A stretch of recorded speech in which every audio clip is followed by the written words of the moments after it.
امام علی علیہ السلام کی خدمت میں ایک شخص آ کے عرض کرنے لگا، یا علی، میری دعائیں قبول نہیں ہوتی، مجھے دعا مانگنے کا کوئی ایسا طریقہ بتائیں جس سے کبھی میری دعا رد نہ ہو۔ بس جیسے ہی یہ پوچھا گیا تو امام علی علیہ السلام نے فرمایا، اے شخص، میں نے اللہ کے رسول سے سنا کہ جو انسان دعا مانگنے سے پہلے اللہ کے کسی دوسرے بندے کے لیے دعا مانگتا ہے اور پھر اپنے لیے دعا مانگتا ہے تو اللہ وہ دعا کبھی رد نہیں کرتا، اور اگر چاہتے ہو کہ دعاؤں کو قبول ہونے کی ضمانت مل جائے تو اللہ کی بہترین خلقت جس کے صدقے اللہ نے ہر چیز کو خلق کیا وہ محمد و آل محمد ہیں۔ جب بھی دعا کے لیے ہاتھ اٹھاؤ تو پہلے محمد و آل محمد پہ درود بھیجو کہ اے اللہ تو اپنے محبوب اور اس کی آل پر رحمت نازل فرما، اس کے بعد اپنے عزیز و اقارب اور وہ مخلوقات جو تمہارے آس پاس رہتی ہیں اس کے لیے دعا مانگو، اور پھر اپنی دعا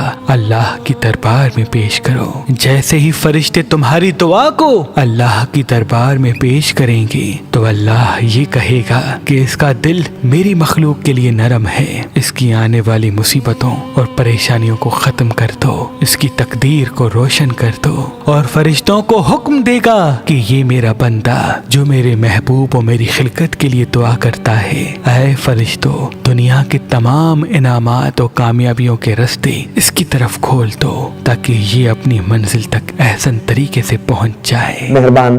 شادی دفتر ہیں جس میں باہر کی کنٹری کے بھی، باہر کے ممالک کے بھی لڑکیاں لڑکوں کے رشتے، تمام اچھے رشتے، پڑھی لکھی لڑکیاں، پڑھے لکھے لڑکے، جس کو بھی اچھا رشتہ چاہیے ہو لڑکے کا لڑکی کا، وہ مہربان شادی دفتر سے رابطہ کریں، انشاءاللہ مالک اچھا کریں گے۔ آج ہی مہربان شادی.com پہ آئیں اور اپنا فارم فل کر کے اپنے لیے اچھا رشتہ حاصل کریں۔ مزید معلومات کے لیے ہمارے نمبر پہ کال بھی کر سکتے ہیں۔ اللہ آپ کو سلامت رکھے۔